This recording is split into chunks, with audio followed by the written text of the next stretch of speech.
And welcome. And I love it when Ben does that to us. Something completely brand new and the use of IT, and he keeps us on our toes from wherever in the world you're watching or listening to us. Thank you for being a part of the Great British Mickey Waffle. As football seems to be the key feature of most English homes tonight, we are having our very own penalty shootout, and with more of an Orlando flavour and more of an Orlando theme. So turn off the Euro semi-final and escape into some holiday bliss as we welcome you to Wafflers Wednesday. Now my wheels in motion and my windows open with the wind blowing in my hair. I'm driving down the highway, gonna do this my way. I can feel it in the air. Here I go.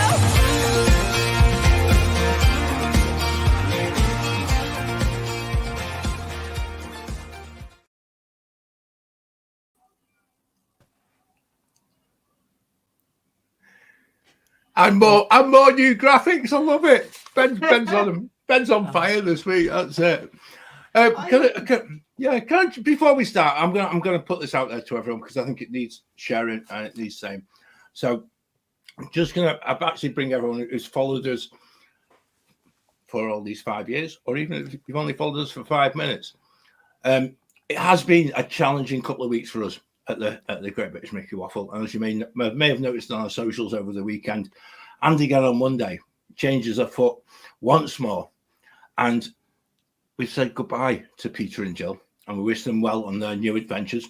Do make sure you check out the YouTube channel Hot of Souls for their vlogs and their holiday videos, which make for very entertaining viewing. But as always, the show must go on, and we were not going to do this show tonight, especially in the face of our mate and Joe watching the England game. We actually felt that we needed something a little bit different and a little bit more Waffler-esque. So we also realised there will be a lot more people watching this on the catch-up than live. Yes, we accept that.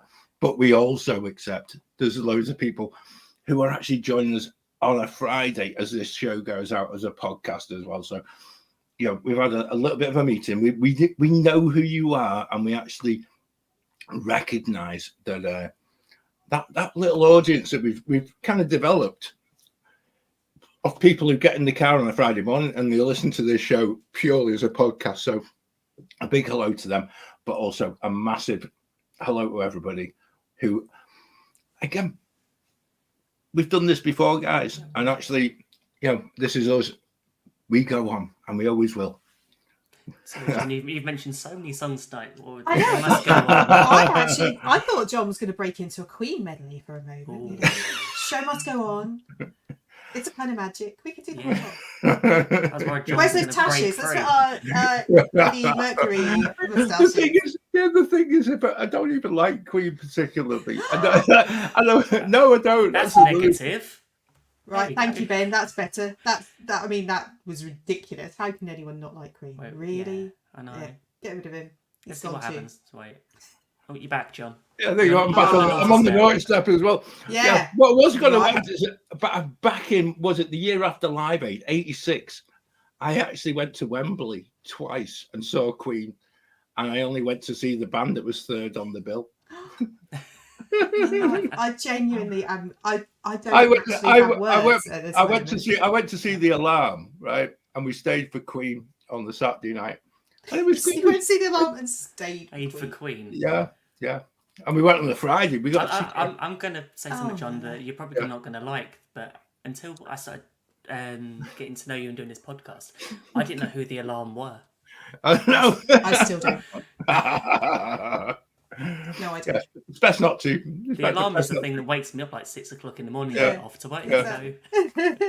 It's certainly, the alarm have woken my parents up repeatedly during my teenage years. I think it's probably the best way of describing it. I'm so glad we're doing the show tonight because not the biggest football fan, and if it's anything like Saturday night, everyone's gonna be crowding around, and you'll just hear when England score or maybe not by just having the window open. Well, I've sent our Joe out. He's gone to his mates to watch it because he knew we were going to go live, and you said, well, I can't sit and not shout at the TV. Yep. But equally, we can't open the windows because actually we've got the heating on It's that cold. Sorry, it's July. It's July the 10th, and you've got your heating on. I put the heating on for an hour because it was so cold today. It's been horrible this week. Ridiculous. We've had like so many different types of weather, all of it in 1 week. I'm surprised the only we haven't had is snow. Mainly rain with no warmth, which is the opposite of what Josh and Morgan are experiencing in Orlando. Do you know what? This afternoon, Orlando rain and warmth. Yeah. I mean, I'm looking at. I'm just going to check now. Yeah. We've got sunshine.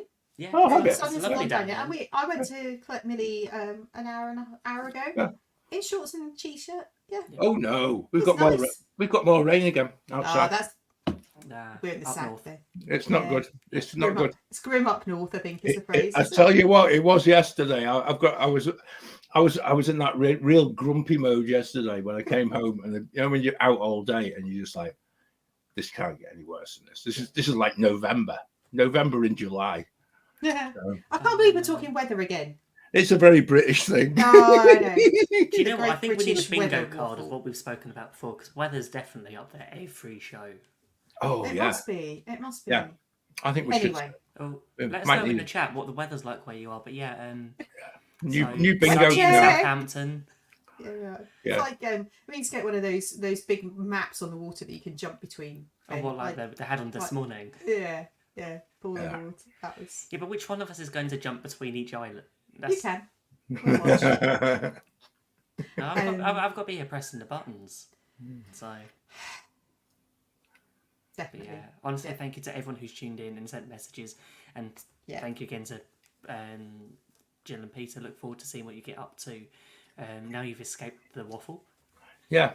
It's I think it's going to be a refresh for us. And Ben's done some amazing new graphics, and Wafflers Wednesday has a slightly new name. Yeah. It's now GB Mickey Waffle Live. Yeah. So that actually it doesn't matter when you're listening, whether it's a Wednesday or a Friday or any other day of the week that you want to listen. It's just that it was a live show. So it means that we can chop it and change it if we need to and do things at different times. So if there's a Disney event or something that happens that mean like actually a few of us want to get on and talk, we could do that if you wanted to. Or if you're somewhere and you want to go live, that's okay. Yeah. We'll make it work. I still want to see John first time walking down Magic Kingdom down Main Street. I hope someone's there to film it. Yeah. The river of tears. It's really Florida rain. It's John's tears. No, it's really weird because actually the realization of that is hitting me. No, it's not, and actually, it is already becoming that sort of, oh my word, how am I going to deal with that? I am so excited to see you there. I can't wait, Claire. I really can't, and I've got to say, Josh and Morg don't really help the issue either. Right? So here are two people who are on the exchange program for the summer, right? So you're there to work. So you give them all that pep talk. You're going to work, right? So last night, Josh had finished work. He'd arranged with Morg that we're going to Magic Kingdom. So I was up late, basically texting. Josh would send me video of Haunted Mansion and pictures of Haunted Mansion with a 13-minute wait time. And it just carried on. And it was just like, well, I can't go to bed because actually, it was wonderful. And I think Josh is off to Hollywood Studios tonight after work. I am living not the jealous life. At all, no, living the life. It's just brilliant. It's so amazing, and that's actually helped spark an awful lot of excitement in our household, and it's not jealousy. It's actually pure excitement for actually going back, and it's lovely. It really is. And I got a message from somebody who we'd met. I think we met them twice.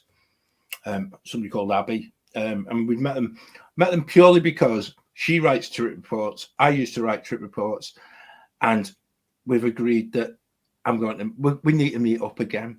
And it's just that whole thing. It's like, well, trip reports collide. I was like, and it's quite a funny thing to write about because you're writing it from your perspective. That's all a bit meta, actually. Yeah. Gonna write about writing about. It's a bit like two people trying to vlog at the same time, and you appear in Yeah. each other's vlogs. Yeah, But you don't know what they're going to write about. Don't cross the streams. Yeah, but if they write something and they say, "Oh, we went to see this guy in Epcot," they were right bored. They were really boring. Like and you're thinking, oh, and then I'm thinking, how can you politely put it that you met their family and things? Yeah. And it's that whole thing. So yeah, meeting with them. We've got loads. I think I probably owe Zach Brown about 25 beers as well by the time we get there because you'll have a Guinness. This is Brown, exactly what we love to do, and this is the whole point of the Great British Mickey Waffle, is to get between those bits between trips when we know we can't get back to Disney, but we're still able to keep that fun and magic alive. Yeah. Connect with our friends. Yes. That's I nice. have to say, I'm getting in the mood for Orlando. I have in my little koozie in front of me. I have a moose head koozie. There we are. With my blue moon. Ta-da! Getting in the mood. I love that. What I like is that I'm on Powerade, which is probably the same as what you can Oh, get in Smurf Orlando. juice. Yeah. Smurf juice. That's what we call it. Squeezed Smurfs. Juice I of must Smurfs. admit I prefer the Gatorade version of that rather than the Powerade one. I quite like the Powerade one. It's the one you get in the drinks machines as well. Yeah, Gatorade is my go-to. My go-to when I get to Orlando, and you've got that whole thing where you're dehydrated, and it's just like bottle of Gatorade, and you can feel. You can feel the sugar. Particularly if you've been playing golf, you actually feel yourself the rehydration pumping into you as you're just like glugging a whole bottle of it down. The after effects aren't very pretty, I must admit. John. No, it's the blue. It's the blue stuff. I think I'm sure it's got one of them additives in it that sends you a bit sort of scatty. Was it E102? No, E102. It's just like it sends you completely mad. So you have to turn the stereo up for a bit and listen to loud music and stuff like that. Don't you do that anyway? Anyway. So yeah. So yeah. For anyone watching, we've actually spent the past few days trying to chat of exactly how we were going to do this show tonight. Because, like I said, we weren't going to do a show because we actually then got to the way of thinking we have to do a show because actually there's loads of you joining us every Wednesday, and actually it doesn't matter for us not to do one on a Wednesday. No, it's like I'd get to the weekend and go, I'm missing something. What is it? And I know there's going to be times that'll come up in the future where some of our shows are going to be different, possibly on location. I know there's a cornhole toss competition happening this summer. Is there? Who mentioned that? Close practice and I'm sure him. I'm going to pick my team very carefully. Team captains. Yeah. It's a bit like a question of sport. I'll be Ali McCoist. Was he on the question of sport? Yeah, I never watched it when he was on. That was it. Bill Bowman and Emily Hughes level. Yeah, I was still back. Matt Dawson and I switched off. That's your area. That was. It's John Parrott and Ali McCoist. Look at me with my question of sport knowledge. And I'm going who? Who would know? Dredging my memory of old British TV. I missed it. It was fun. But yes, so there will be teams being picked, and we have a guest commentator lined up. We have an adjudicator lined up, I believe. We have a date set as well. Wednesday, the 21st of August. I must admit though, the adjudicator has already been on her Facebook today, and even in the Waffle's Arms, and said she won't be watching us live because actually she's watching the football with Mark. I'm like, good grief! Talk about priorities, Just watch. Just if you watch it on YouTube, right, and you're watching live, just watch the numbers absolutely jump in a moment. Right, because it's nearly about to be half time. Half time in the football. Let's see if more people join us just during that half time bit because they're bored with the football. And John, as you've been watching the football while we've been going live, do you know what the score is? Me? Yeah, it's 1-1, Ben. It's 1-1, and England got the most dodgiest and spawniest penalty ever before we went live. Right, It should never, ever have been. Robin. Agree. But... Should never have got a penalty. Should never have got a penalty. It was... So we're not watching the football, but John's watching the football. I could give everybody a little update. Everybody knows, because it's Champions League during the whole of the winter and things like that. Everyone knows I have got TV over there. every Wednesday night. Yeah, like that. Yeah. On a bungee. Yeah. Oh dear. Oh, we do have some fun, don't we?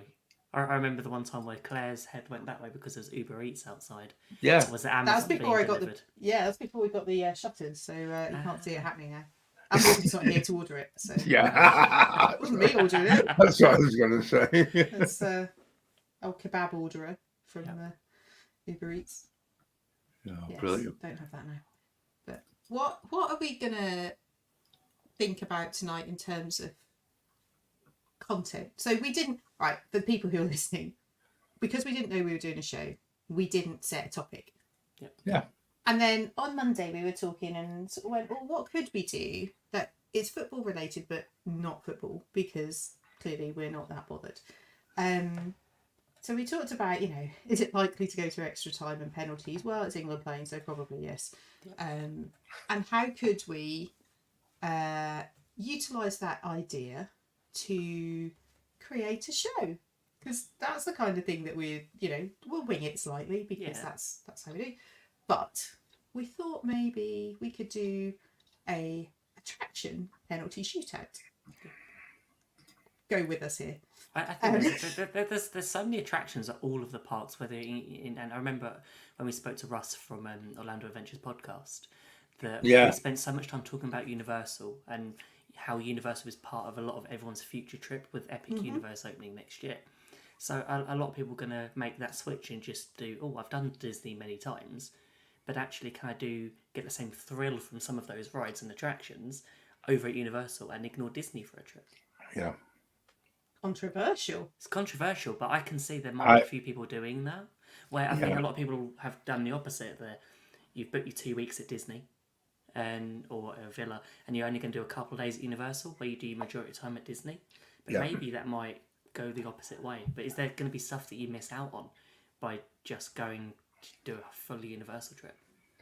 I'm not sure, Ben. I know Josh was he went to see the actual outline of I think there's a model within City Walk, and he went to see it with Zach and Morg on Monday night, and he was sending me photos, and I think for him, for the first time, the penny dropped as to how huge Epic Universe is going to be, and how it will. And I know we spoke with Russ about this, but it really does look as if they're after the Disney dollar, and I think this is going to be the bit where, unless Disney come up with something amazingly sort of unique during D23, Universal have stole a massive march on Disney. And I know I said it in the podcast that we did with us, but actually, when you see what's planned and when you look at the enormity of it, you begin to realize they've got to announce something big. They can't. Yeah. I think they can't. They can't just announce here's a specialty cup. Mind you. Well, they could, but they might. It'll be blue, and it'll have clouds. It'll be blue sky cupcake. Yeah. We have had a couple of ED23s and Destination where we said they've got to announce something big. They can't not. Yeah. No, they cannot. What did we get? Hatbox Ghost. Yeah, that was good. Happily Ever After returning, which at the time they thought was just the soundtrack, not the full show, which confused everybody. I think that's something that Disney probably has to be. I'm hoping it's going to be a little bit like D23 from 2015 and 2017 and 2019, where they announce like 5 years worth of plans for the future, because it's been confirmed the amount of money that Disney are going to be spending in park expansion in Orlando, that they've been given, that there's, was it 17 billion that's put aside. Okay. But obviously this is their total expenditure, total thing that they can spend. I think they've got. I think something will be announced, whether that's meat on the bones of the bit behind Thunder Mountain. It was interesting. It was interesting, and I think John Self in the chat there. Nighttime parade. I replied to someone on Twitter yesterday, who basically put the rumor out there on Twitter that Main Street Electrical Parade would be coming back. How do people feel about that? And my instant response was, "It's not Spectro." I'm sorry. I have sinned. I ended up with 4 new followers on Twitter just purely from the fact somebody in California has followed me on Twitter simply because of my response on there. Do you know what? It's frustrating. I know there's probably a lot of people that like Main Street Electrical Parade, but I think should we have something new? Yeah, right. Let's have something new, something fresh. I think I don't want something that I can go to somewhere else. I can understand if they take that concept and upgrade it. Yeah, Sorry, John's just saying. Yeah, I actually think John Self is in a little bit of insider knowledge here. Yeah. For the record, I'm not saying an old parade. Who knows whether he has inside knowledge or not? I think they don't plan anything, and Josh tomorrow, like the night before, writes a script and goes, "What should we add in?" And just the night before, I think that's optimistic. I think probably half an hour. It's a need-to-know basis. I'll go on and I'll smile. He makes us look really well planned, doesn't he? Like you. No, do you know what? I don't dislike Josh tomorrow. I think he is if you were to draw a carbon cutout of what a Disney leader looks like. Yeah. It would be Josh tomorrow. He's perfect in terms of the look, in terms of the way he presents himself, his enthusiasm. I think he's great. I don't care. I'm all for Josh. Yeah. But I think that actually we should be getting a completely different parade during the day. That's what I want to see. I think Festival of Fantasy has done its time. Yeah. It's very lovely. Do you think? It's over 10 years. Yep. The floats are starting to look tired. The swingy things no longer swing very well. Yeah. I think that it's probably... I don't know we'll get it straight away, but I think beginning of next year we might see a new parade. Maybe we could get a return of Celebrated Dream Come True just for... Even it's only for a year. They haven't got those floats anymore. I know they haven't, but it'd be just for the music. Oh yeah. If they did like the Epcot Forever version of a parade, and they brought back bits of parade, bits of each one. Wow! That would be amazing. There you go. Get that out there, Claire. That sounds like we should do a future show. Just you thought of it first. And which one would you choose? Which float? Hang on. Which float from which parade? I've got my post-it note. Write it down. Here we are. That's our official planning document, John. It is at the moment. Again, it's slightly more than Josh tomorrow has. But actually, do you know what? That is a great idea for a show. If you could pick one parade float, one float from each parade, to create your favourite nostalgic hybrid montage parade. You know, what would it be? Yeah. And which bit of the music would you use? And it can't all be Spectre. You can only have one from each. No, I wouldn't be that predictable, Claire. Ish. That might be quite fun. I think that's it. Boo to You. You can use Christmas. Yeah. Oh, what a show, people! What do you reckon? Yeah. Who wants to play with that one? That's it. Okay. Look, there's an empty corner in the screen. You know, we can have people join us. Hey, that's a thought. Oh, yeah. Can you imagine that? That'd be so good. Yeah, that'd be fun. That would okay. So that's one idea we generated this evening live with. See, I'm learning to write it down, Clay. So it's only taken us 5 years. I get in the car, go to work on a Thursday morning. I'm thinking that's our budget, John. It's like it's post-it notes, post-it note and a pencil. Yeah, not even a pen, pencil. Works underwater, and but that's not what we were talking about. No. We've gone off on a tangent, not like us at all. Again. But we were talking about doing a comparison of attractions, a penalty shootout of attractions between Universal and Walt Disney World. I'm going to start this off. Right, go on then, Ben. Because we're going to start Universal and it's going to be Velocicoaster. Versus roller coaster versus Tron Light Cycle Run. Ooh. I know which one it's a very difficult one to compare. You haven't done Velocicoaster yet? No, but I've watched a lot of videos of it, and it's on my list for next time. But one takes 30 seconds to go through, and one doesn't. One takes is a bit longer than that. One you wish only took 30 seconds. Yeah. Because Claire, out of all three of us, you're the only one who's been on Velocicoaster. Yeah, I've done Velocicoaster. So I have a love-hate relationship with Velocicoaster. I think it's an incredible attraction.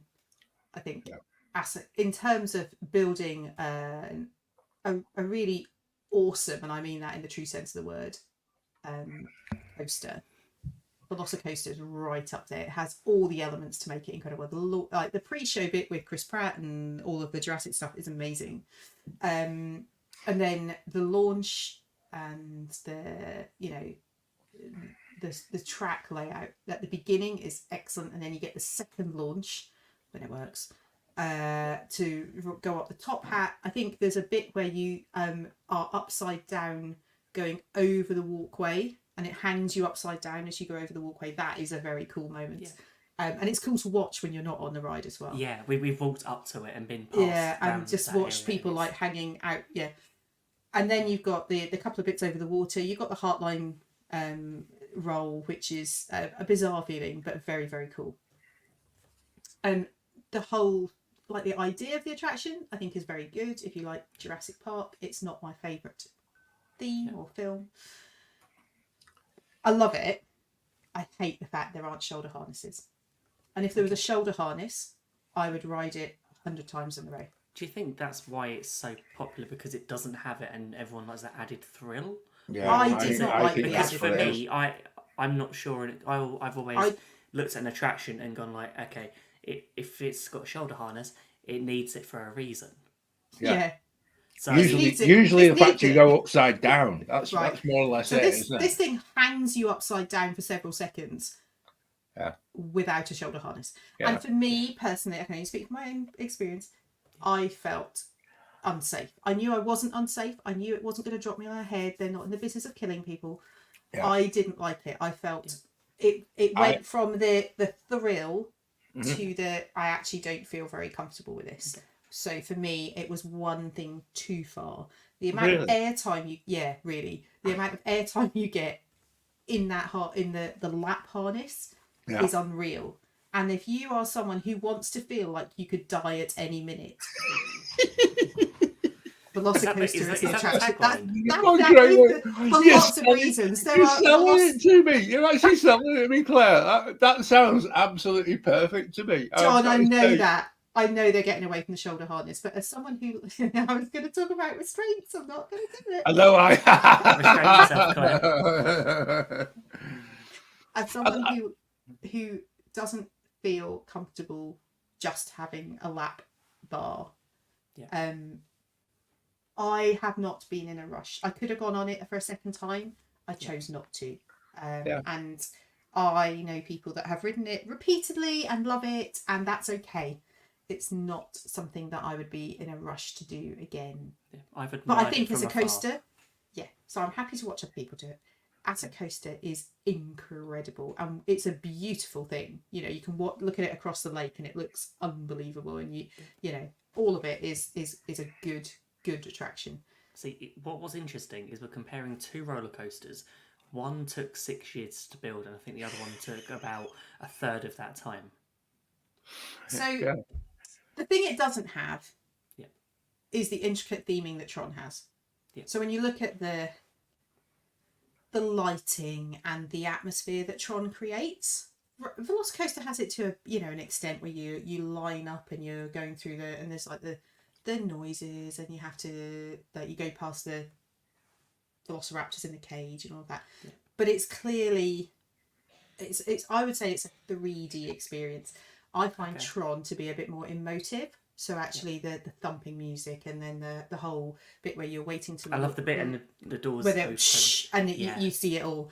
That, for me, the first time I did that, I was like, oh, that's amazing. And it's the sounds as you walk up to just the queue line, that area. Yeah, and the audio when you're in that second outdoor area where the fans are, when you're trying to not melt. that bit, and then you go through the bit with the lights in the tunnel and the glass that needs cleaning, all of that stuff. That's my daily. Every time I ride Tron, and anyone who's ridden Tron with me, if you ever ride Tron, you haven't done it.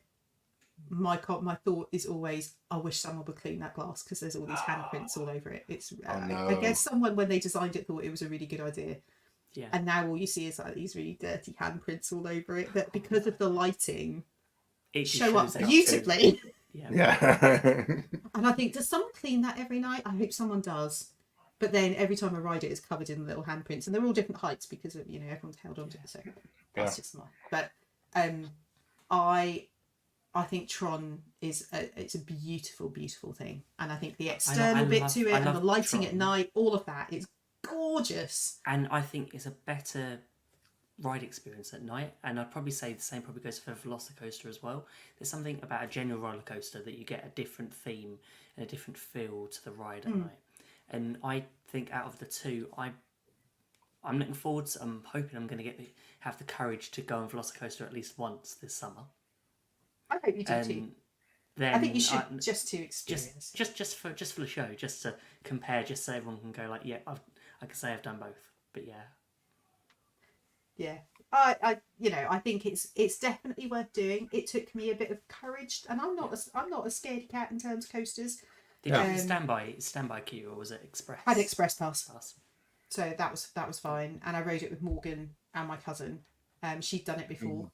I love Sean's comment on Tron. It needs to be longer. Love it, but you sneeze and it's over. Yeah. Yeah. And actually, I think that in terms of accessibility, Tron is a little bit tight for some people. They find it difficult to get on. So Velocicoaster is slightly more size inclusive, probably. So accommodating. I'm guessing that I'm on my own for going on Velocicoaster. Yeah, I don't think Becca. I think Becca's watching. She's no way. That's not happening. I think she must have been watching the football because it's half time now. So yeah, well, see, I think that's it. Yeah. Becca, have you done Tron? Is Becca done Tron? Yeah. Yes. Not on the bike, but on the seat at the back. I So, think the bike really makes a big difference. I think that you feel a bit more exposed when you're. It on feels the bike. faster at the back, but I think It that's the probably more is, roller coaster. But that's the then coaster approach. Yeah. But yeah, for me, I would say Velocicoaster, in terms of that penalty shootout, they're both. I would put them both as a miss because neither of them are. That's a controversial Or a start. save. Controversial start of the penalty shootout. That isn't Well, it? That's Both a miss. how we roll. All right, I'm gonna write that down on my little. Are you rest. keeping score? I'll go. No, Yeah, well, I thought I had to. Somebody has to. If we're going to do it properly, and it's going to be referee. I'll referee exactly who's winning at the end of this. You're and, not VAR then, John. VAR. No, I don't even go there. I think the VAR guy was wearing an England shirt earlier. So, shall I suggest another couple that throw this into the mix? Right. So, I'm going to go traditional. Right. I'm going to put from the Universal side. I've got E.T. Okay. And from the Disney side, we've got Peter Pan's Flight. Ooh, I like this contest. That's so close. I know, and I thought it was just like because they both appeal to kind of the same market as well, don't they? And they're both relatively, they're very established rides, and people it's a little bit Marmite sort of feeling. People either love them, hate them, or have got other views about them as well. So it's trying to juggle which one would be your favourite. My concern with Peter Pan is that unless I've got access to Lightning Lane, multi-pass, or whatever it's called by the next time we go, I'm going to have to queue 90 minutes for it. Yeah. And that really puts me off it. But the new queue is quite nice. The bit that goes through the bedrooms and... Okay, but still 90 queue. minutes. Actually, when time factor in, John. Yeah. I reckon I could do ET 3 times in the time it would take to go. And you could give 3 random names and laugh every time. That's what I was going to say, because actually there's a little bit of a fun game with ET where you Absolutely just make up a name and it will say it at the end. One of the other things I would also say, given the age that I am at, is the fact that when I was a kid and I had a BMX, the whole thought of watching the film E.T. and you're seeing these kids on the BMXs, and it was just like, it was that whole thing of just totally in awe of the actual whole thing. And to go to Universal even now and just to be on a bike and actually go through that whole bit that you thought, it was it to me, it'll always be special. I know loads of people don't like ET because they think it's has its day, etc. But it is so classic, and it is a time and a place, and it is probably one of those things that actually, from a Universal side of things, when they put it in, they were again well ahead of the curve and thinking of how you can actually take a film and make people so immersed into the actual film. No, you don't have to pedal. You're all right. The ride isn't reliant on you. No, you're all right, Sean. Maybe they should do that one day. I think that's a good not in the Florida heat though. That would be a killer. I think the ET ride vehicle, the bikes that you sit on, are actually really comfortable. I think they're one of the best ride vehicles, and some of the most unique ride vehicles. Oh, there's another show. I remember Write down, John. Post it note again. Post it note out again. That's it. Ride vehicles. Unique ride vehicles. Let's add that. There you go. It's on the list.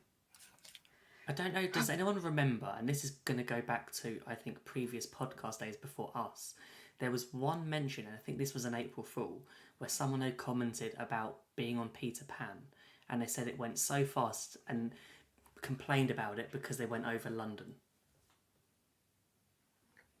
I'm going to see if I dig that out, because I've got that clip somewhere. We had an incident on Peter Pan when... we rode it, and I think Dan and Millie, because there's 2 seats of 2 in the ship, and Dan and Millie sat in front. Millie was a bit smaller than she is now, and Morgan and I sat in the back. And at the back, you have the sail right behind you. The sail is made from metal, people, just so you know. Brace yourself. And there was a moment where we went to go and then stopped. I'm not quite sure why we stopped quite so suddenly, but Morgan had a bit of a whiplash moment and fell forwards and then went backwards and smacked his head against the sail. Now, he didn't hurt himself, but it made the most hysterical loud ding against the metal of the sail. And every time we ride it now, he has to, he sits forwards with his head like this so he doesn't smack his head on the sail. It was really funny. Take a cycle helmet for him. Put a cycle helmet on him before he comes on. And do health and safety and risk assessment. Every time you talk about riding it, he's like, no, not doing it. I am not a Peter Pan fan. I'm not. In terms of the attraction, I think it's, I think it might be a little bit overrated. The thing that I don't like about it is the risk that it's going to break down. And I'm going to have to climb down a ladder, people, and that is not my idea. I've never thought of it that way, Claire. I'm just saying. Oh, my word. No way. If you were to look on YouTube, you might find some videos of people being evacuated from Peter Pan. And the Disneyland Paris version is even more interesting in terms of instructing guests how to do it. So that, for me, is one of those things that in the back of my mind, I'm like, if this breaks, I'm on a ladder and I don't... Hang on a minute. I'm going to put that on my list of things to pack. Abseiling stuff. Abseiling, or you need more pixie dust. Yeah, just in case Peter Pan breaks down. So what goes in your park bag? Parachute sailing, and I'm riding Peter Pan. I've got my parachute. Whereas actually, I really love E.T. I love the film. Yeah. And John Williams' composer soundtrack is like the most epic composer of movie music, and the E.T. soundtrack is incredible. We actually took Millie to the cinema to see E.T. on the big screen a couple of years ago. They reran it, and we took her. And yeah, it's you know what, it's not aged particularly well, but it's still a glorious story, and it's fun, and it's innocent, and apart from the bit where they try to kill him, but it's. But it's brilliant. I just love it. It's one of them things, and I think the ride does it. The ride. I really like the ride. Justice. Yeah. I really like the ride, and I always choose when I'm in Universal. I always choose to ride it. It reminds me of the first time I ever went to Florida as well. So back in the early 90s, and E.T. was a ride that we went on, and I remember it like it was yesterday. And it hasn't dated, it hasn't aged as an attraction. I mean, it wasn't particularly new then, and it just has stayed consistent, and it doesn't feel like it's any older now than it was, 30 years ago. I think one of the times we were there, and this will always remain with me. I probably, this is something that's gone away over lockdowns and COVID, etc. Was the actual meet and greet in the shop area afterwards, where ET was in the cupboard. Yeah. And you could get a picture with ET in the cupboard, and it was absolutely on point from just that whole bit from the film. And you think you actually had that real feeling inside you. I don't know whether it was because of the film or just it was so different than any other meet and greet that you could ever come across. It was just like one of those moments where your heart was just melting. Yeah. This is it. It's the closest you'll ever be to ET, and it just. But the kids were too young. The kids were too young to actually understand it was. Oh yeah, it's ET. Yeah, but I've not really watched the film and understood it. And yet, two parents who were just like inside, we were feeling as if we were the kids again, and it was just. Oh, thank you, John South. The photo op still there. Oh, fabulous! Love it. Okay, I've got one to add. I reckon the back of the net is bulging there for ET, and it's 1-0. It's 1-0 Universal. I think it doesn't help Peter Pan's case having 90-minute queues on average, and I know, John, you've mentioned several times that it's wasting valuable park time to eat a meal. I think you go and eat a meal at Crystal Palace quicker than being in the queue for Peter Pan. I'd agree. Totally. I'd agree. Yeah. Right, I'm going to suggest one. Okay. Yeah. Buzz Lightyear Space Ranger Spin. Is that what it's called in Orlando? Yeah. Was that the Disneyland Paris? That is, versus Men in Black. Oh. Men in Black. That was like, boom, for me, done. Men in Black wins. I love both of those attractions. So I love anything that you have to participate in and you have to compete, obviously. And I was going to go Toy Story Mania, but nothing. Men in Black definitely wins because you have to press the red button, and if you're the first person to press it, you get 100,000 points. 2 in the car get it. Yep. Yeah, 2 people in each car get it, perfect. And my cousin is like the most expert person at Men in Black, so she's got maximum points more times than I've ridden it. Also, I think there's a better pre-show. There's a better entire setup. Single rider. Yeah. You just the only round thing and that round is and a round. shame, and it's the locker system. But that's gonna. It's got some of the best air conditioning in any attraction in Orlando. As you walk in, if you go single rider and you go around the corner and you just go up that little corridor to the left, as soon as you go in there, like 5 steps in, it's like, the aircon is incredible. Can I just ask people who are joining us live in the chat, tell us which one you prefer as well, because actually I think that for me is going. It will be the bit that actually swings the vote on this one, because I actually feel this is like election night last Thursday, isn't it? It's too close to call. Where's your swing over, John? It's too close to. Is that an Austin Powers swing? Swing. Did we have an exit vote? An exit. No, just an exit shot. That's basically perfect. Yeah. I really like Buzz as well, though, and actually now I know where the high scoring. I'm useless at it. I feel like I need to have someone guide me through it. Yeah. Again, you can come on. But I was able to last time when I was there on my own. So in April, I had maxed out. I had Galactic Hero by the time I'd got to the volcano ring. on Buzz. You're just showing off now. That's it. It was the only time on that trip that I managed to do it, and it was first right. I literally walked into Magic Kingdom. Was like, where shall I go? Okay, I'm going to go do Buzz because there was no. Can I just warn anyone who's listening to the podcast? If I can try and erase that bit of Claire showing off again, then I'll try and erase it.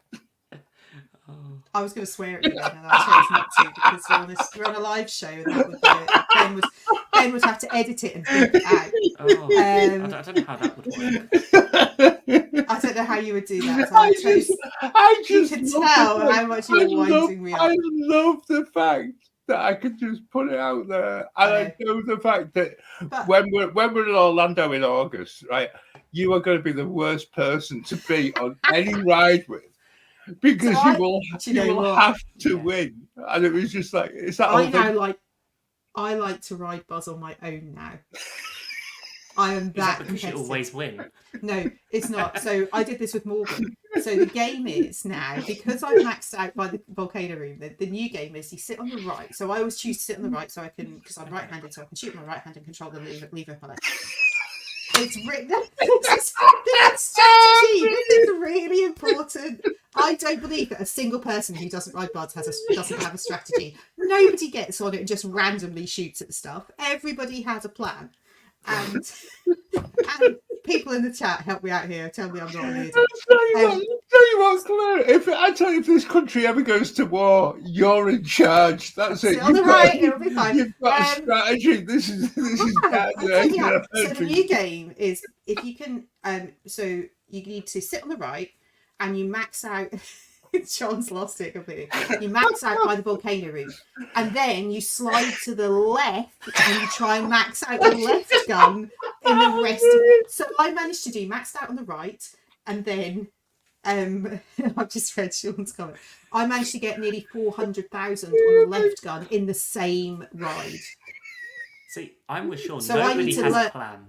I now need to get maxed out on both guns on my own. Ooh. At separate time. So to ride and max out one and then slide across and max out the other. That's my new goal. Does anyone... And then I get 2 stickers. Where am I going to put them, people? It's a lot of effort just to get a sticker, say Galactic Hero. That is the pride of my... I got one when I was the there. The other one as well, Paris used to have an actual pin that you could buy, which is even better. I think Walt Disney World are missing out on that because originally they actually did have a proper pin badge rather than a buyable pin. But Paris have got the pin that's got Galactic Hero. That for me was just something absolutely incredible. I must admit, Claire, I don't think I've ever gone. I have never gone to that whole sort of way. So I think, yeah, sure, I'm with you there. Like, I was rude. Oh my, that chat for people who aren't watching on Wednesday. Yeah. Sean said, guys, I've never noticed before, but Claire's kind of scary. I was going to say, Sean, how long have you been watching and tuning in? How long have you been watching this week? I will also add to that, Claire, though, that there's a famous picture that when you get to the photo bit, I had one time, and then I've always done it with the kids when they were younger. You always got on. I never, admittedly, I never thought about who got on first, etc. It was just like you're on that walkway, and it's just like you're bailing the kids on. It's just like don't fall. It's just like kids on. Right, we're ready. Come down. Right, gun at the ready, and you have that gun that you know is not needs calibrating. And it's just like they should be doing it every time. I've got a picture of me at the very end. Grumpy. And it's just like, I've got my arms folded, and it's just like when you look back on it and you think, that's exactly. You're the man that gets off. My gun didn't work properly. Yeah. It wasn't firing straight. When your competitive edge wasn't actually allowed to come to fruition. I will find the photo. I agree with CNR Bloomers. I think if I ever get Galactic Hero, it'll be more by luck than judgment. Yeah. There's no such thing. I'll tell you where to. I'll send you a message with all the things that you need to know. We need to do like a tutorial video on our YouTube channel. Like this is Claire. This is how Claire does. Oh yeah, Gets galactic hero. But the thing is, my cousin does the same on Men in Black, and that's why I was saying that she's maxed out Men in Black so many times, and you can get a special pin for that. Yes. And you know, she every time she rides it, she now maxes out, and so she literally just goes round and round and round, and she loves it so much, and she's told us where all the right things to shoot for are, and things that move get more points, and things that are static, things further away, so things hidden in the bushes. And you go around that second corner and there's the eyes in the bushes, get all of those, and things in the top windows and the things where the shutters open and close, you go for all of that stuff, not the things that are right in front of you. And if you know the bit where you go down the middle and you're shooting at the other shooting at the other vehicle, that gives you massive points as well. Yes, just so. And I love it, especially when there's like a big group of you going, and some of you are on that vehicle and some of you are on the other vehicle. It just elevates the competition even more. I think anything interactive. And I haven't done web slingers in Paris. John, you've done that, haven't you? Yeah. I haven't had the chance to do that yet. And I think that anything that's interactive just is, because I'm someone who can't sit still anyway, and I like to be doing something. I think that just appeals to all of my senses of joining in and. I've got to admit, Claire, when I was on that ride, I didn't quite know the whole thing about the way it worked and things like that. So imagine you like waving your arms. It's like yeah. But I was with this. That was essentially what I was doing. So I think we'd gone. I think we must have been. I think we went on the single ride a bit. So I got stuck in with another family. But the problem is my YMCA approach to this and this and this. Yeah. At the end of the game, I won.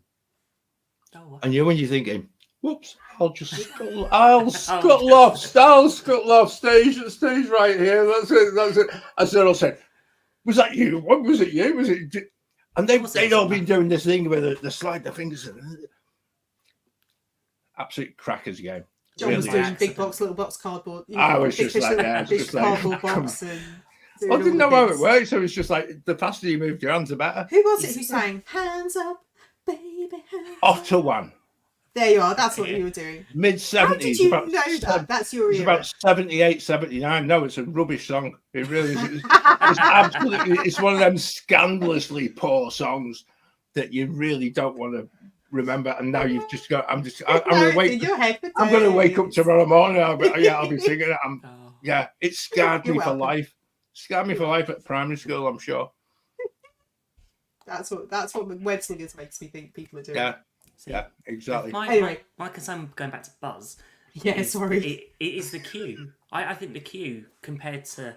I like the sparkly floor, but other than that, the animatronic of Buzz looks dated. Just doesn't. Yeah, I think it needs a bit of a tart up and an overhaul. Yeah. I know they did it not that long ago, but it just. It eats a lot of people as an attraction. I think that's one of the good things. And even if it's a 20, 25, 30-minute queue, it doesn't take long to go through. If you get a chance to look at the one from Shanghai, the version of it, it looks impressive. Yeah. But and the one in Newark Park, it's and the one in Paris is the same as the one in California, where you can lift the gun out of the holster, which is infinitely I do better in Disneyland Paris than I do in Walt Disney World. So who is going to win between Buzz and Men in Black? Are we going Men in Black? Is this going to be 2-0? I'm going Men in Black. What about you, John? I'm the goalie's saving this one for me. Yeah. Okay. Goalie's saving it. It is too close to call, but that's mainly because I've ridden Buzz so many times, and it still gets the competitive edge going. Men in Black, I probably haven't ridden as many times because we don't go to Universal very often, in comparison. But it's always good. So I'm going to go for a goalie save. Goalie save for me. But what about? So are both of you going for Men in Black? I'm going for Men in Black. No, I'm going to go Buzz. Oh. Just because. I've got a new challenge. Wow. That I need to work. So we're still at 1-0 to Universal. Yeah. Wow. I'm going to choose the next one, and I'm going to go with Kali River Rapids versus the barge at Pluto's Popeye and Pluto. Oh, that's not even a contest. No, because I know. I want to see what people say in the chat about Carly River Rapids. So, maybe I don't. Okay, want so to know. Carly River Rapids is great if you're Zach Brown and we're watching you getting dragged. Just saying. If you're there at the elephants pressing it and watching people go by and you getting them soaked, that's No, that means I'm getting off Carly River Rapids and I'm going to seek you out. But Popeye, Doesn't matter if you're 5-year-old. I'm going to come and seek you out. There is no way that Carly is coming anywhere close to the barges. Can't the touch barges it. are Can't touch it. incredible. I mean, they're ridiculous. There's no point wearing clothes on that attraction. No. Let's face it, because you might not as even well a poncho. Is that another one for? Is that another thing for our OnlyFans page that we were talking about a few weeks ago? naked barges. That's not a thing that anyone needs to see. It would be a late night at Universal. Yeah. Well, it'll probably go with Halloween Horror Nights. Yeah, right. Oh, I should stop talking. Everyone stop talking. Really. God, so sorry. I just comes out. I have no filter sometimes. It's brilliant. It's so good. It really is. I like the barges for the simple reason of the Schadenfreude of it, because there is nothing better than getting on the Popeye and Pluto barges with people who are bone dry, who have clearly never ridden it before. Oh yeah. Or someone who's put the poncho on and thinks it's going to keep them in any way, shape, Someone or form who's got dry. brand new trainers from the outlet. Yeah. And they think that putting them on the little bar in front of them is going to make a difference. It's not going to make any difference at all. And that's the bit for me that I just love. I love getting on there, and I love watching the people opposite me who've clearly never done it go, oh, we're not going to get it that wet. We're not going to get that wet. And then like the first corner is like, boom, and it's there, you know. Oh, really? I have to, I have one memory of it, and I remember I think there was this young girl. I think that's the first time she went on it, and literally from the moment she was on that ride, buckled in, screaming. Yeah. Oh, it might be me. All the way around. Is that because you had no clothes on, Ben? It could have been.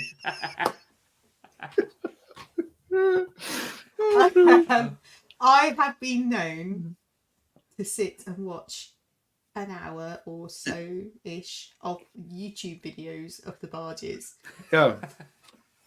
Just for the fun of watching people getting drenched who don't know they're going to get drenched. If you've never done it, people, I promise you, YouTube is your friend at this point in time. Yeah. Go and look up, not now, when we're done, go and look up videos, people's holiday videos of riding Popeye and Pluto. It's okay. Because somewhere honestly, in the Great British Wiki Waffle, I have a video of Claire and Morg on Popeyes. Yeah, we got drenched on it, and I love watching other people, especially you've got grandma, granddad, you've got the kids, and the thing is, you the don't British know what people it's are the going best to be though, like because they're all, oi, we're going to be all right on this. Yeah. And then they're not. It's that great. first drop. Yeah. First drop, and then the corner where they come round, and it's literally just like a fountain on top of. It's so much fun. We probably spent. I'm thinking back when we were there at Universal last summer. You know, you can go up onto you can go up onto the ship, and you can shoot the guns at people. Yep. John's just mentioned that actually. Me, Morgan, and Millie. Dan was like pacing around, going, "Come on, let's leave." We probably spent 90 minutes up there. Drenching people, and every time we were about to leave, another barge came. No, let's just do one more. But Claire, the best thing of all, right? And this, don't anyone watching the listener, don't get this the wrong way, right? When you spot someone who is that driest person within the whole raft and things like that, or the one who's given it, I've not got wet, and you stood on that boat, and you've actually got it as a mission. It's like I'm directing this. This is for you. Yeah. And those they are so accurate. They're so accurate. As soon as someone in the boat points, that you would be surprised how many people, when they come around that corner in the barge and they notice you're shooting, they will point to the person in the boat that you need to get. They're really good at it. They're like, yes. See, with that ride, I don't think anyone's ever come off dry completely. No. In Carly River Rapids, I think we've been on it a few Oh, times. I've and come it's- off not and- very, yeah, not like a little almost. moist. My shoe That's got a all. little bit damp and it was a bit Yeah. misty. But then sometimes in Cardiff River Rapids, as what happened to nice guy Zach Brown, you can get completely You soaked. do, yeah. Yeah, You do. but like even Zach that day where he got some water dumped on him, he wasn't, Drenched. Popeye. You literally come off. You have to go and wring your underwear out. You're that drenched. You either have to do it first thing in the morning, and you're going to go and sit somewhere and dry out in the sun. Yeah. Or leave it right to the end of the day when you're on your way back to the hotel, and it doesn't matter. You're going to get changed. I've got a tip of what not to do. Wear jeans. Don't wear jeans. What was worse was as soon as you finish, it then rains, so they close the rides, and we think, okay, we're going to head out of the park. What do? We go to the cinema. It's air conditioned. Oh no! Oh no! Deathly cold, Ben. It's Deathly like cold. The seats in that cinema were all leather, so it's like you're then stuck Oh to the cinema. goodness! Seats for like 2 to 3 hours watching a film. No, rookie mistake. That's it. Yeah. So, my only advice for anyone, and if you have the opportunity, if you stay on site at Universal, this is how you can avoid it. Because there have been times where we've been there in the car, and you're watching and you're thinking, this is not good. So we'll do this last one of the day. But if you're actually staying at Universal Hotel, you can actually go and do all the wet rides when it's really quiet, usually during the morning, and then go back to the hotel, get changed, because you need to get changed, because there's serious chafing that can go on if you're wearing wet clothes for the whole day and you go around a theme park. It is not good. It is not a good feeling. But then you come back and you can then laugh at everybody else who's coming off, and they're standing in that they're paying the money for that dryer, and we'll be all right, we'll be all right. And actually, it's the most horrible feeling, and actually, it's worth a night's accommodation cost in a Universal hotel just to be able to enjoy it without suffering from the whole bit where you're thinking, oh no, I've got the rest of it, a rest of a theme park day to actually contend with, because it is the most brilliant ride. It really is. It's just like you've got no option. Have you ever ridden it and then you've got to get in the car and then drive back to your accommodation, and as you get in the car, because you're so wet, the entire inside of the car steams up. yeah, and you have to turn. It's the only time in Orlando you actually turn the aircon off because you don't want the chill of that. And you're just like you go, and you're then going the whole down. car steams up, and you're like steam coming out the window. Yeah, and you go back down the I-4 because you've not got the aircon, and your car's like inwardly like greenhouse effect, and you're suddenly, oh no, we have to open the window. Not only we need to open the window in a hire car, as we're just like, it's brilliant. It really is. It's absolutely. I love it. It's a great attraction. It takes a bit for me to go. Yeah, I'll definitely go on it. But I when I've been on it, I'm just like, let's just do it again, because I'm so soaked. You're soaked. Might as well just do it a second time, or a third time, or a fourth time, and suck it up and have fun and laugh. Yeah. It's like when it really, really rains. And we had this last summer when it, when the Florida rain comes, and it's like the serious Florida rain that it doesn't matter what you're doing, you're going to get drenched. Yeah. It doesn't matter how many ponchos you wear. You could wear 10 ponchos. You're still going to get wet. And your feet are soaked, and your trainers are like squelchy, or your crop, or whatever it is. You are just suck it up, because you're going to... Yeah. And that's the feeling. Because actually at that point you go, do you know what? I actually don't care. This is really funny. And so the poncho goes, and you just enjoy being drenched through. And you splash your way up Main Street, kicking in the puddles, and have a laugh about it, and just laugh at yourself and everybody else. And that's the bit with the barges, that you get to that point where you go, I'm so wet, there's absolutely nothing I can do about it. Let's just have a laugh about it now. Oh, yeah. Whereas I find Carly, you're just a little bit inconveniently damp.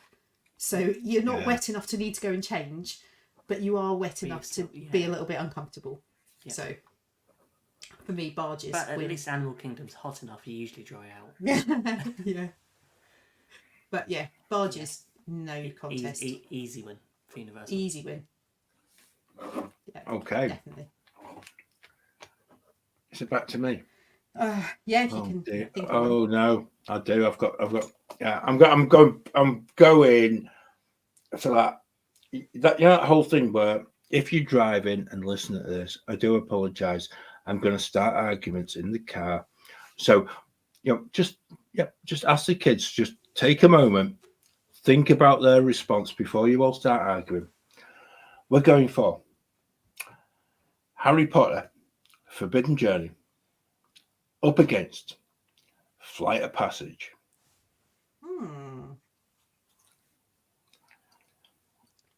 That's quite hard. That's a draw. That's quite hard. Isn't it just? Yeah.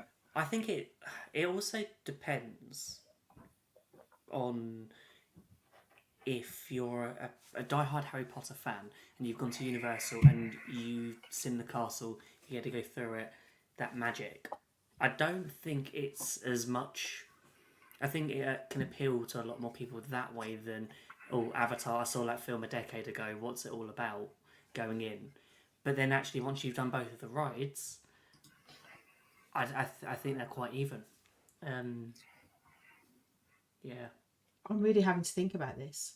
Okay, so I'll go next and just give a little bit of background to this, because actually, apart from being sort of a fan of both complete rides, I just want a little moment just to reflect on the fact in the past week we've actually lost John Landau, who, again, just as a film producer, just to be able to be part of so many amazing James Cameron films, but also to being involved so much with the creation of Pandora within Animal Kingdom. So just a little nod to that moment.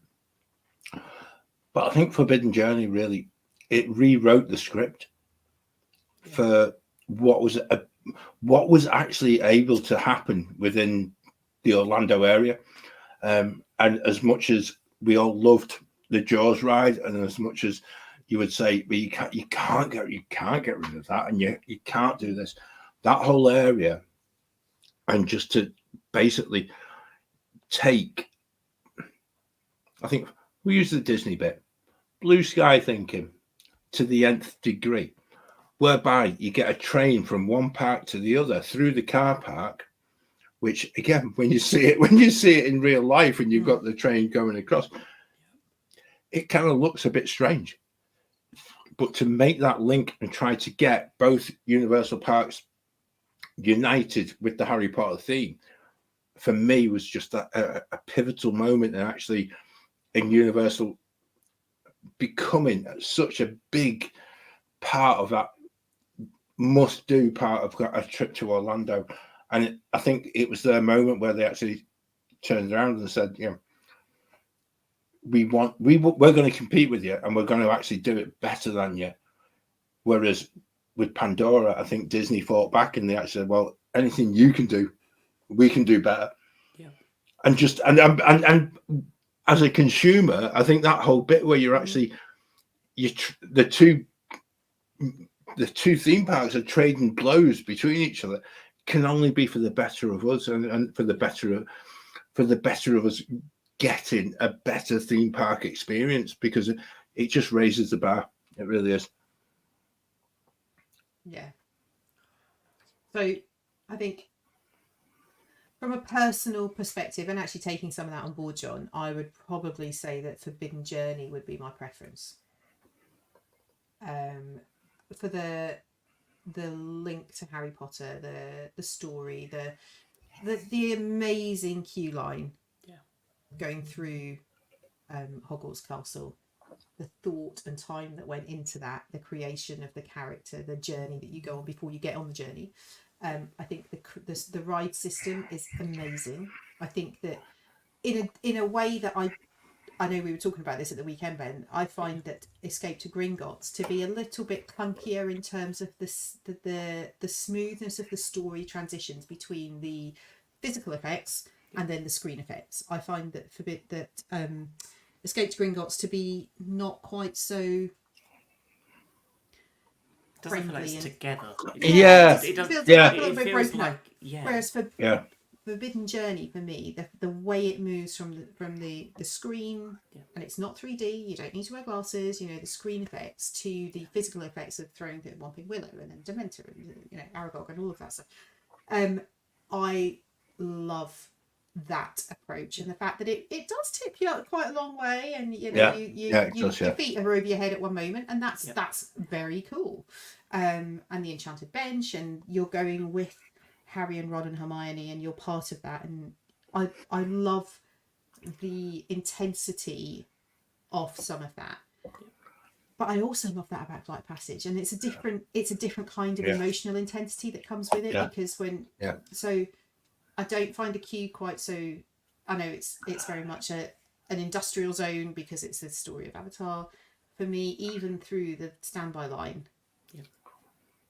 which we made you go through. You did. I hasten to add, we made you go through the standby line because comparing it with Harry Potter, with Forbidden Journey, you can't compare. You can't compare the two things. So if we were to go on standby line, going through, then Forbidden Journey every time. Yeah. Attraction wise, I do think the only thing that annoys me on Flight of Passage is the 3D glasses.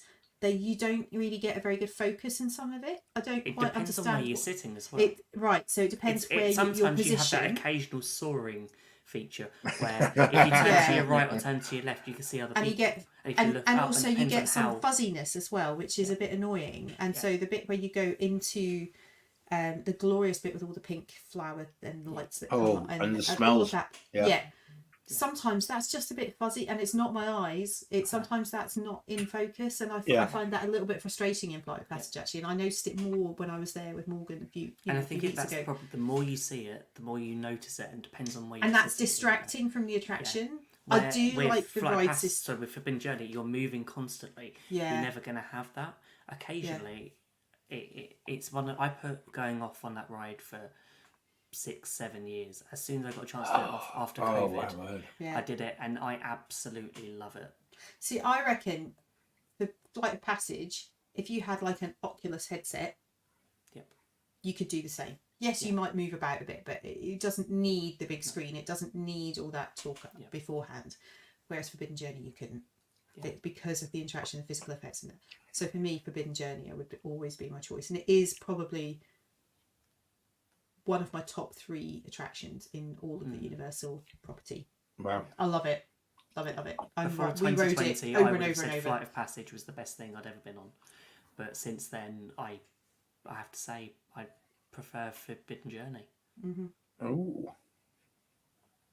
Interesting. I would go with Pandora. I really do. I just think that, and that's mainly from a point of view of the actual detailing and things like that, and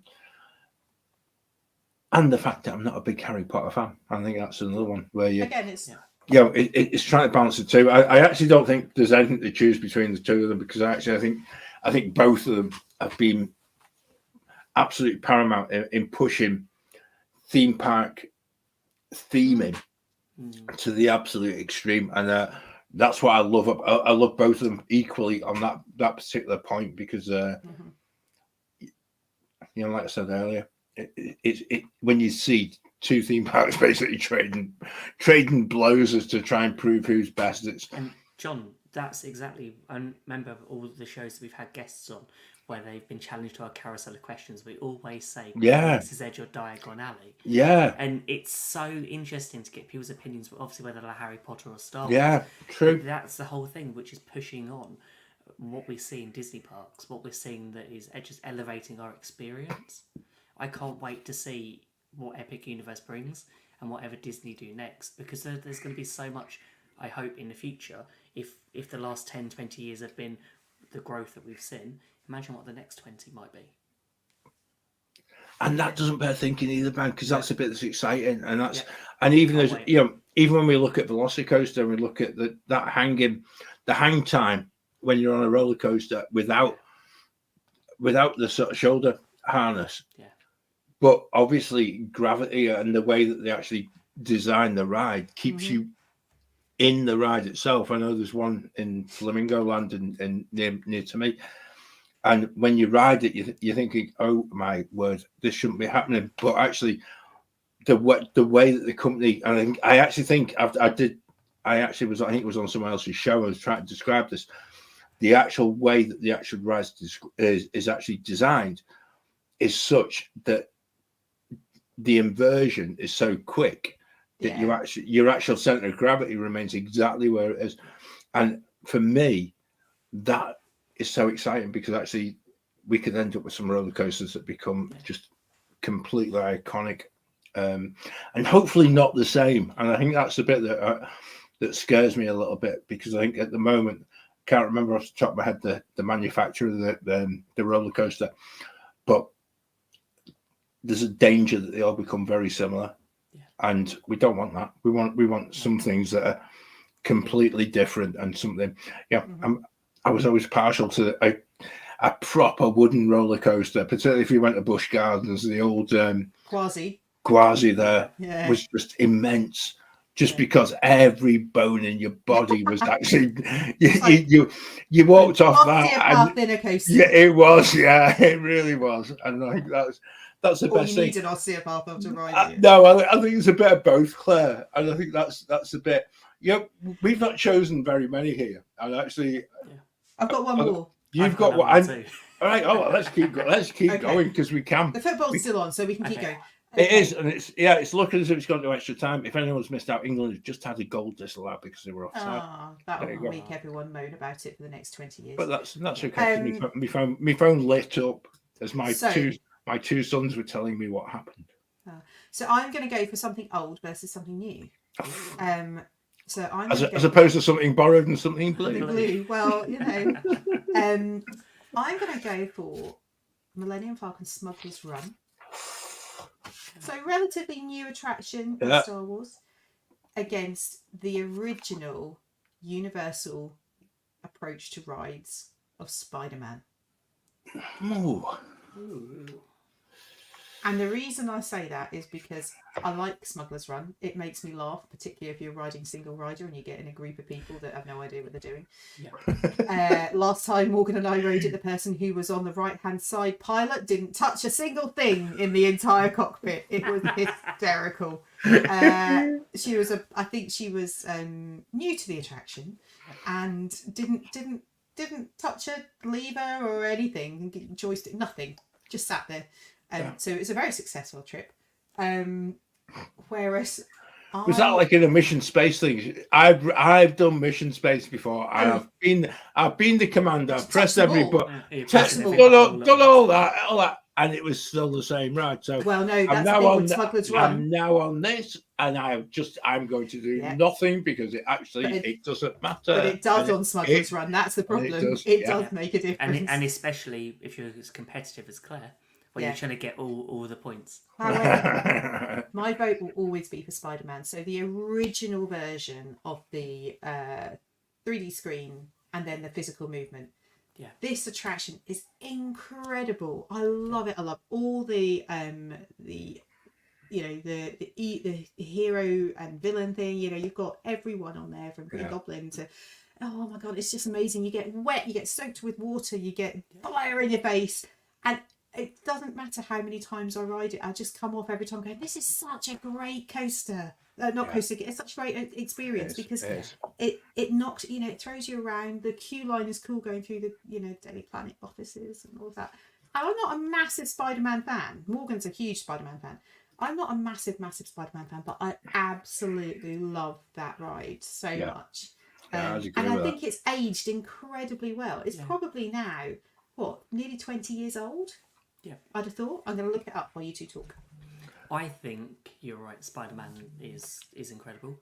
I'm not entirely sure that I would have chosen to pair those two together because I love Star Wars. It's so difficult, but actually think of the ride vehicle and the experience of the attraction. I think Spider-Man pips it.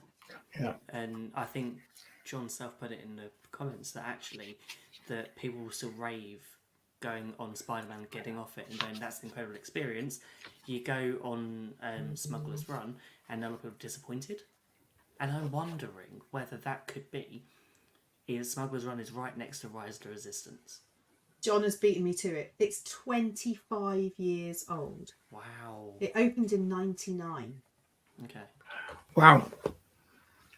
But it doesn't feel like it, and I think that's the bit. Exactly. That was the bit. Even when I went on it for the first time, it was actually it was It's something. mind blowing. You went, what is this? Yeah. Sorry, England have just scored. Oh, okay.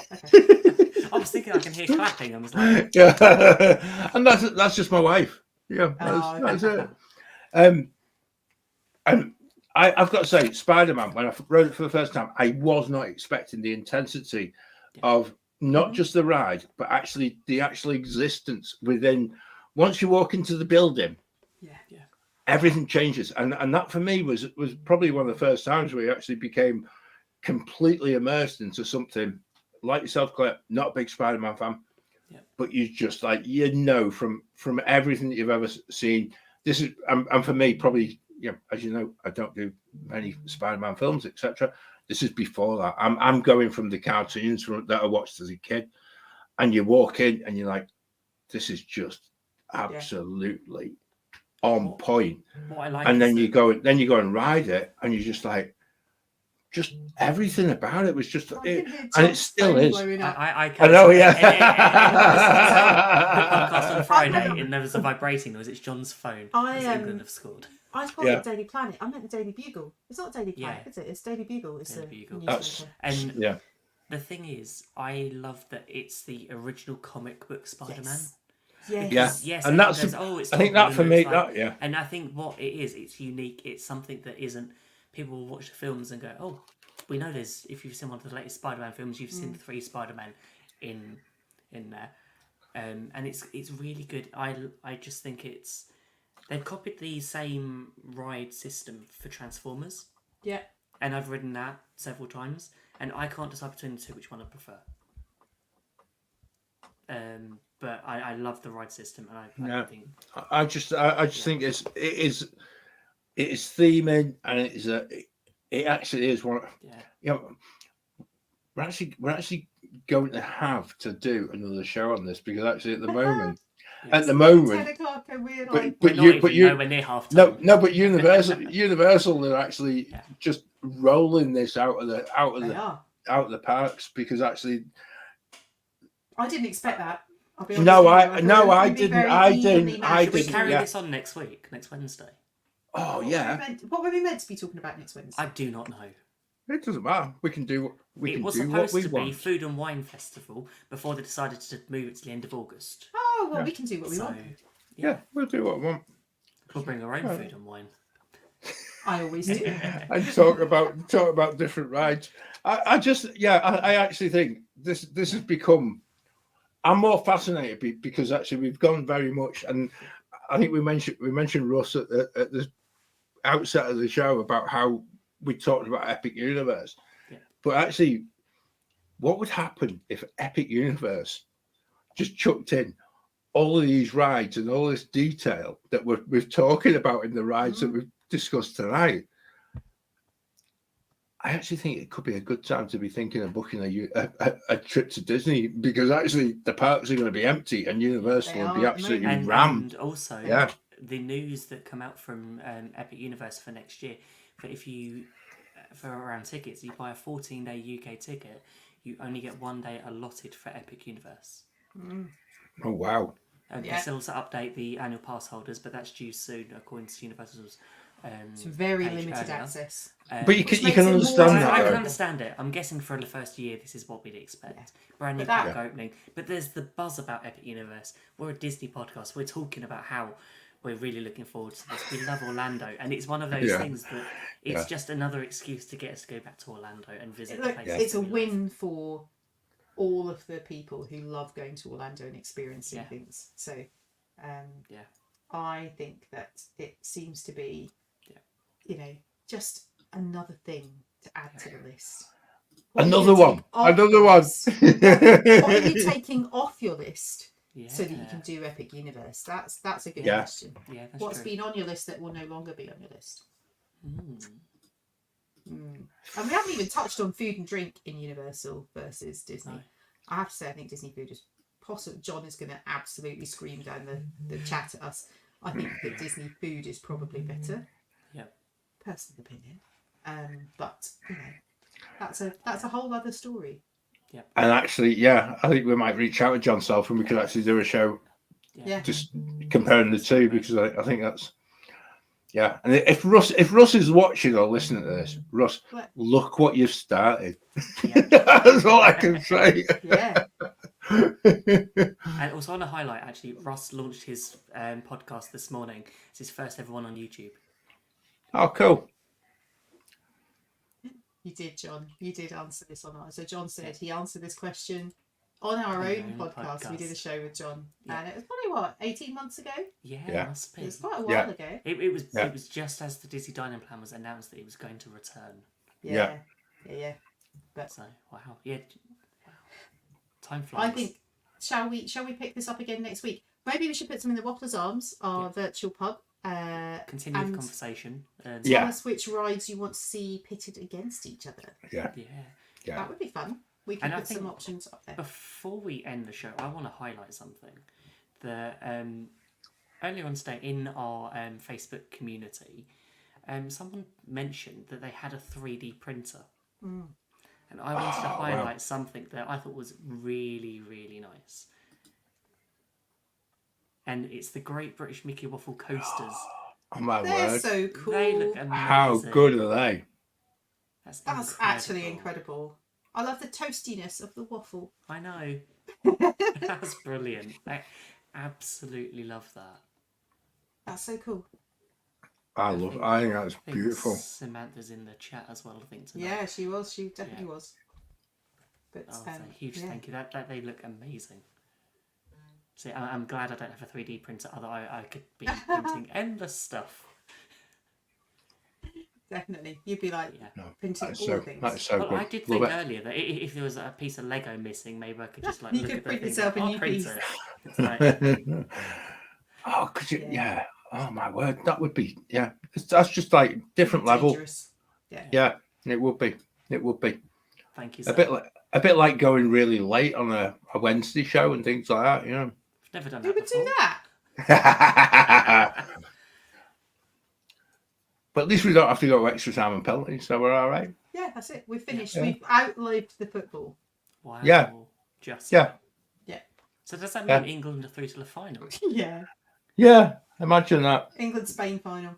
I've decided that I'm not going to watch the final. I haven't watched a single match, and I will not be watching on Sunday either. England has progressed. I might dig my Spain shirt out for the final.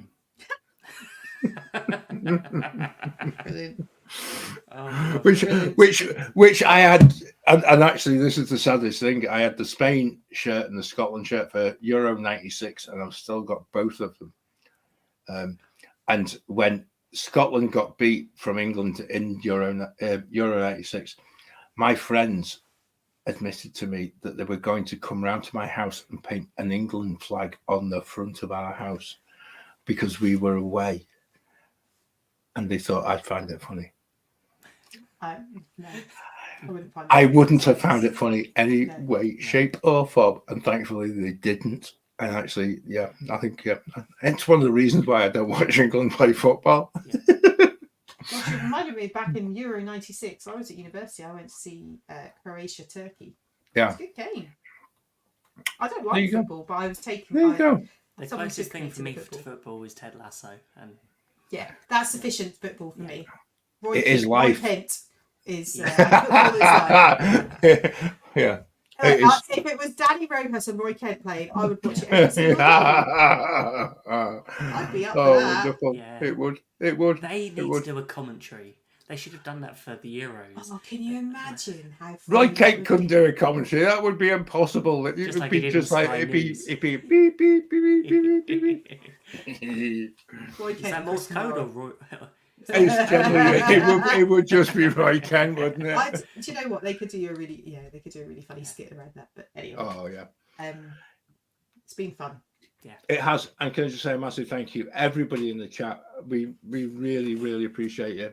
And we, like I said at the very beginning, it's not been an easy week for us. And to come back out on a Wednesday and just to be able to just share a laugh like we normally do on a Wednesday, it actually, it's why we're here each and every Wednesday. Also, this time next week.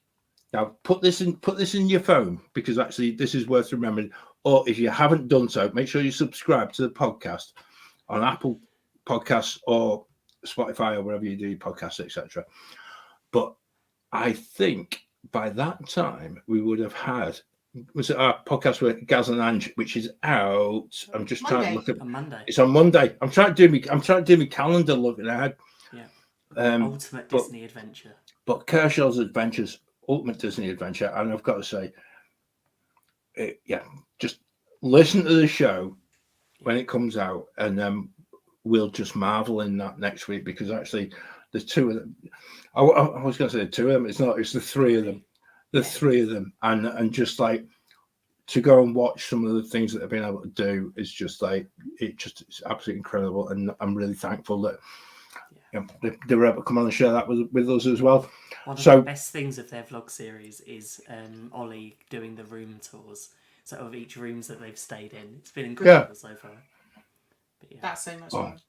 I do like it. I do like a good room tour, and it will be a show and a podcast that will make you probably want to spend some more money. I have to. Ever since we recorded that, I've been like, well, how much are flights to Orlando? How much are flights to Shanghai? So I think you sent me that message, Ben, as well. I think that is something that I think when we go back and listen to the show first, and we'll maybe have a chat about that going forwards as a group, either on a podcast or on a Wednesday, and we can do that. But until our next live show, and that's why we've transitioned, haven't we, from Wafflers Wednesday into just it's a live show. Yeah, GB Media live. We're live. We'll be here on a Wednesday as much as we can, and if we're not here on Wednesday, just set your alert on YouTube. Yeah, to make sure you never know what's going to happen next. Yeah, exactly. Notifications to any social media that we're on, so you never know. Might be going live at Instagram at some point. You never know. I might even download TikTok onto my phone. Just Let's see how that goes. That'll be fun. And if anyone is in Orlando on the 21st of August, let us know, because especially if you're any good at cornhole. There you go. Claire's struggling already. I'm not struggling. I'm just recruiting. John's going to walk up and go, I'm my own team. I'm going down a different route on this, Claire. So let's do that. Fine.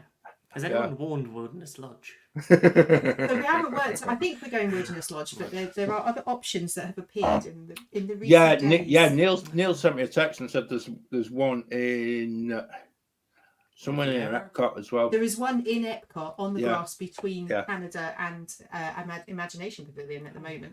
This is another show. Where can you find cornhole? Cornhole toss of Orlando. That's again another one for the OnlyFans. We will let people, if people want to join us, whether to spectate, grab a beer with us, or join in and help me win, then let me know. Yeah, Rob and Simon suggested the yacht club. I can't go to the yacht club, Rob and Simon. That's it. Because if I went, if I went there, I would have to have 5 nights, a 5-night stay. Robin, there's a story. Behave. John's not allowed into the yacht club. I am. I own the yacht club. When you walk in by like the lobby, there's a little thing on the wall. Do not let this man in. Yeah, there's a picture of him. He's been asked to leave previously. Aggressive cornhole toss. As if. Right. I'm not going to say it. There is someone else going to say it. I'm going to say it. Just, yeah. Ooh. Aggressive tossing. That's nothing wrong with that. Thank you for joining us, friends, in the chat. I think it's probably time for us to go. And we will see you next time, guys. Yeah. Thanks for joining us.